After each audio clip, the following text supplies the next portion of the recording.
ये चूहा पेड़ में जल्दी बढ़ने वाला दवा डाल देता है। अब तू गया देख। और फटाक से पेड़ बहुत बड़ा हो जाता है।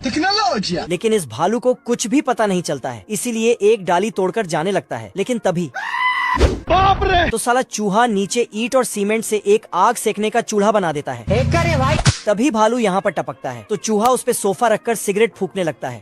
फिर भालू उसका बदला लेने के लिए एक मिर्ची पटाखा चूहे के बिल में डालता है। लो भैया। लेकिन ये चूहा उसमें पेंट कर सिगार बना देता है। गजब! फिर भालू को गिफ्ट कर देता है। हाँ भाई सुनना।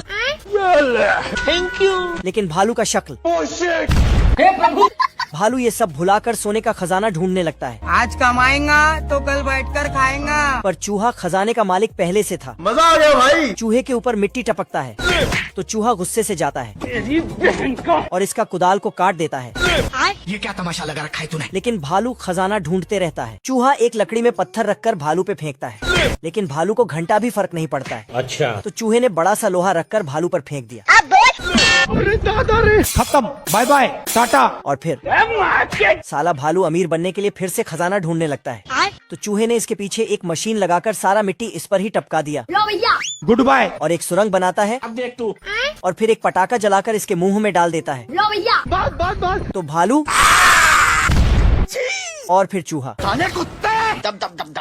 साला भालू भी चूहा बनके उसके पीछे भागता है। अबे जाता कहाँ है साले? लेकिन तभी हे प्रभु। उसके बाद भालू तो सच में चूहा बन जाता है और जमीन खोदकर खजाने का बक्सा बाहर कर लेता है। गजब!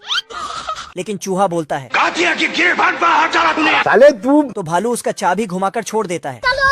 फिर भालू सोने के सिक्कों का गिनती करने लगता है। हाँ भाई सुनना। पर तभी इनकम टैक्स वाला यहाँ पहुँच जाता है और एक सिक्का देकर सब ले जाता है। Love you. ये भालू इस बतख को नींद की गोली खिला देता है तो ये नहाने चला जाता है। चलो भाई। लेकिन भालू उसे झांकने लगता है तो इसको नहा धो के आने के बाद साला आराम से सो जाता है। तो ये उसको उठाने लगता है। उठ जा। फिर इस पे बंदूक चलाने लगता है, लेकिन बतख 2 पौधा इसके बंदूक में घुसा देता है। फिर ये बंदूक चला देता है, जिसके बाद ये तो हे प्रभु। क्योंकि ये भालू बतख का शिकार करने आया था। अबे किधर है बे? और इतने सारे बतख को देखकर तेल का ऑमलेट बनाऊंगा। साला नजदीक जाकर बंदूक चलाने लगता है, लेकिन तुरंत सुबह हो जाता है और सारे के सारे बतख फुर्र हो जाता है। लेकिन एक नालायक बतख अभी तक सो रहा था तो इसको ही टपकाने चाहता था, पर ये नींद में चलकर एक किताब निकाल के इसको देता है, गजब! जिसमें ये रूल लिखा था कि सोते हुए बतख को नहीं मार सकते हैं। तो इसको ऊपर उछाल के शूट करता है, लेकिन ये फट से सो जाता है। बतख को ऊपर उछालते ही तुरंत नीचे आ जाता है। अब देख तू। तो इसको पतंग में अच्छे से बांधकर हवा में उड़ा देता है, लेकिन बिजली के तार से। खत्म हो गया भैया मैटर। फिर साला भालू इसको रॉकेट में बांधकर आग सटा दिया। जीजा जी का होटल है। लेकिन बतख चलते हुए इसके पास आ जाता है। सारा रात सोया नहीं, सुबह मुझे सोने दो। तो ये दोनों और ये मैं आसमान की ऊंचाइयों में बहुत ऊंचे। खत्म। तभी बतख इसको याद दिलाता है कि शूट कर ले। लेकिन तभी चैप्टर क्लोज हो गया। साला भालू किताब को फाड़कर बस।